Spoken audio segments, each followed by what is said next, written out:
Энэ хотоос доо хөдөөд амьдрахад ер нь хамгийн чухал шийдэх хэвээр асуудлууд нэг ч тог байгаа шүү. Тог өснөө амин чухал шүү. Сая ирээ харсан чинь нэг орч цахилгааны шон алга.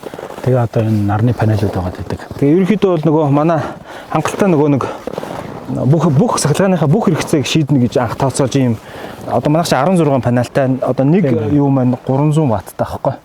Тэгэхээр нэлээд сайн тогоо хураач чадна гэсэн үг. Тэгээ манайх бол 12 батарейтай. Энэ бол хангалттай нэг батарей минь чинь 110 ватт юу гэдэг юу лээ 110 ампертай шүү дээ. Тий. Энд байдаг баха. Тэгээд ийм гроват гэдэг нөгөө нэг энэ тог хөрөгчтэй. Тэгээд эндээ хураагаад энгээр тогоо гаргаж байгаа байхгүй. Одоо жишээлбэл бид нэр энэ одоо манай одоо хүчин чадлын хүлээж авч байгаа нь одоо 53.9 гэж байна. За одоо энэ дээрээ дараад би юугаа мэдчихэв гэсэн үг.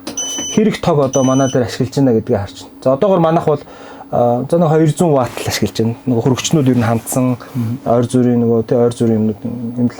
Тэр бол гайгүй. Энэ бол 5000 ваттын хүчин чадалтай юу байхгүй.